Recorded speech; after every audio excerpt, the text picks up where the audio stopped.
Queremos en primer lugar manifestar la posición de nuestra fracción legislativa de Arena sobre los anuncios que hizo el señor presidente de la República anoche. Queremos agradecer que Casa Presidencial ha retomado las propuestas que como fracción y como oposición hemos impulsado desde hace 8 meses, ya que aquí en la Asamblea no se toman en cuenta las piezas de correspondencia y las propuestas que presentamos. Casa Presidencial sí las ha retomado y anoche anunció dentro de las 11 medidas algunas que tienen que ver con la eliminación temporal del FEFE y del COTRANS, lo cual es una buena noticia para el pueblo salvadoreño. Son realmente medidas insuficientes, pero importantes y necesarias en este momento. Hay algunas propuestas que creo que todavía el gobierno debe de evaluar, sobre todo porque el domingo hay sesión plenaria y todavía estamos a tiempo de corregir algunas injusticias, dado de que se ha tratado desigual a iguales. Me refiero concretamente a que el diésel solamente va a tener una baja de 10 centavos, dado que el FEFE no se aplica a la compra del diésel, sino solamente de la gasolina.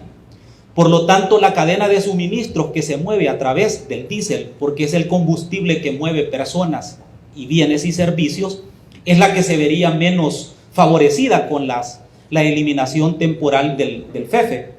Por lo tanto, habría que buscar los mecanismos necesarios para que también quienes consumen diésel a través de sus vehículos y cadena de suministros también puedan ser beneficiados de la misma manera que quienes consumen gasolina.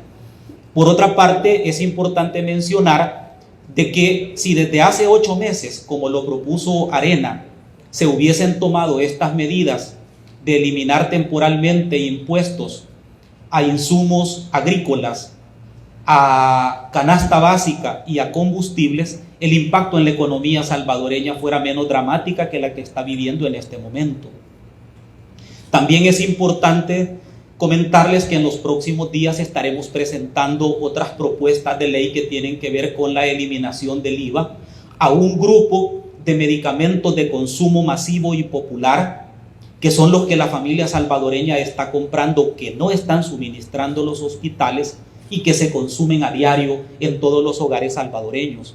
Esta es otra medida que vendría a proponer nuestra fracción al pueblo salvadoreño y al gobierno para que sea tomada en cuenta, dado de que el cuadro básico de medicamentos en los hospitales no está siendo totalmente entregado a quienes pasan consulta en hospitales y unidades de salud. Para nosotros es muy importante respaldar esta propuesta que tiene 11 medidas, las cuales esperamos de que sean cumplidas, que sean vigiladas, que sean monitoreadas, para que efectivamente el ahorro a la familia salvadoreña le llegue. Es importante que la Defensoría del Consumidor, es importante que el Ministerio de Economía esté vigilante, sobre todo la Dirección de Hidrocarburos, de que se le entregue factura a todos los que compran gas, que es una de las cosas a través de las cuales se obvia el precio que el gobierno fija y al final las gaseras terminan vendiendo el tambo de gas al precio que ellos quieren. Esta es una de las medidas que como fracción le pedimos al señor ministro de Hacienda que se verifique, porque se está obviando la entrega de facturas para obviar obviamente el precio con el cual se vende al mercado. Igualmente le estamos solicitando al gobierno de que se tomen otras medidas para tratar de que esto no impacte en el presupuesto general de la nación que se había previsto. Tienen que haber medidas de austeridad en el gasto público, como por ejemplo el tema de lo destinado a la OIE, que son casi 30 millones de dólares, que perfectamente se pueden destinar para paliar el impacto que esto generaría en las finanzas públicas.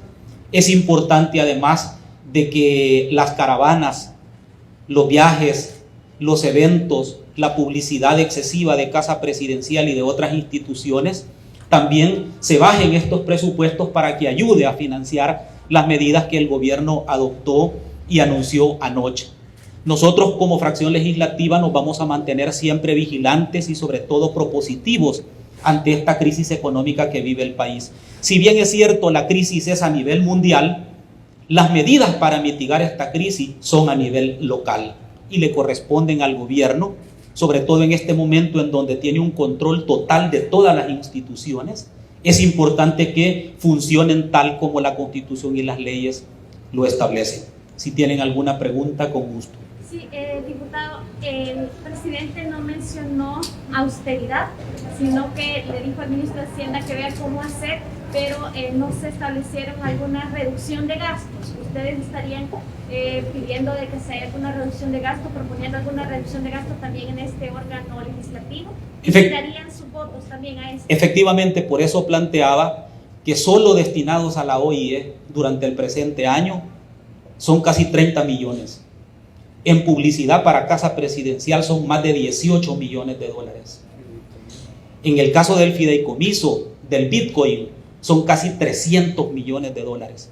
Todo este dinero que no tiene ningún tipo de beneficio para la población pudiera perfectamente amortizar el hecho de que no se perciban los impuestos a través del FEFE, del COTRANS y de otros impuestos que el mismo presidente anunció anoche. ¿Van a votar ustedes por estas medidas? Por supuesto, son medidas que Arena propuso desde hace 8 meses. La última vez que lo propusimos fue precisamente hace 8 días, ante ustedes, cuando presentamos la eliminación temporal del FEFE y del COTRANS de 6 meses. El presidente optó porque este cese fuera de 3 meses. Nosotros no fuimos a 6, pero en todo caso, claro que vamos a votar por estas medidas que fueron sugeridas y propuestas por nuestro grupo parlamentario y que están siendo retomadas por Casa Presidencial. Esa es muy buena noticia. Diputado, por otra parte, dentro de esta misma cadena se habló sobre el tema de pensiones que va a venir la próxima semana. ¿Qué esperarían que ustedes traiga esto? Y agregado, hay una frase que él dijo, que le va a servir también esta reforma de pensiones para tener mayor recaudación o tener mayores ingresos, algo así dijo el mandatario, que da a entender también con este tipo de declaraciones en el contexto que nos encontramos que el gobierno va a estar buscando de dónde obtener ingresos también para financiar alguna de estas medidas que se tomaron. Nosotros esperaríamos conocer el texto completo de la reforma para poder dar una posición. Lo que sí te puedo adelantar es que el fondo de pensiones no se puede utilizar para gastos corrientes del Estado. El dinero de los trabajadores tiene que servir para los trabajadores. El esfuerzo que ellos hacen en cotizar, en que les descuenten cada mes una parte de su salario para poder lograr una vejez digna, tiene que respetarse y no destinarse para otro tipo de gastos del Estado. En eso sí nos vamos a mantener firmes, porque la reforma de pensiones no se debe de propiciar para darle liquidez al Estado, sino para garantizar mejores pensiones, para garantizar estabilidad en las pensiones y para garantizar que el dinero se invierta precisamente en una pensión más digna a corto, a largo y a mediano plazo.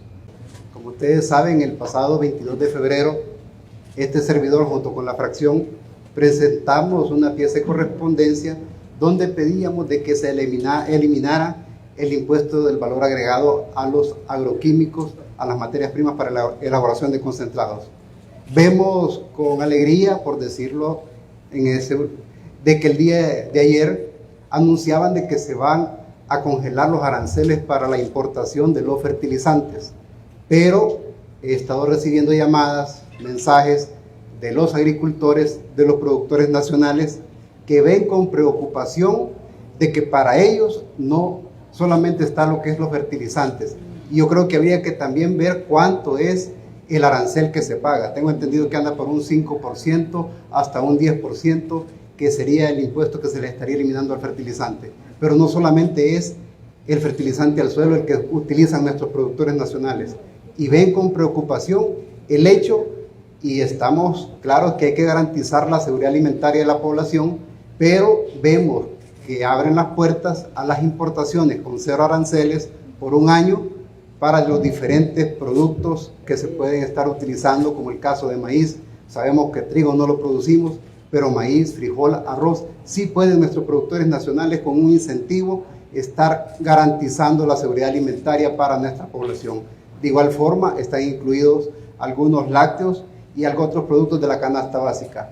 En ese sentido, hacemos el llamado, como muy bien lo decía nuestro jefe de fracción, que tal vez para el próximo domingo se incluyan algunas medidas que nuestros productores nacionales tengan la oportunidad de ser ellos los garantes de la seguridad alimentaria. Insisto mucho con la frase de seguridad alimentaria porque es la preocupación principal, el alimento de nuestro pueblo. Y algo que, aprovechando de que hay un nuevo ministro de Agricultura, bueno, que hayan de verdad políticas públicas claras para el sector agropecuario y no solamente se queden en papel.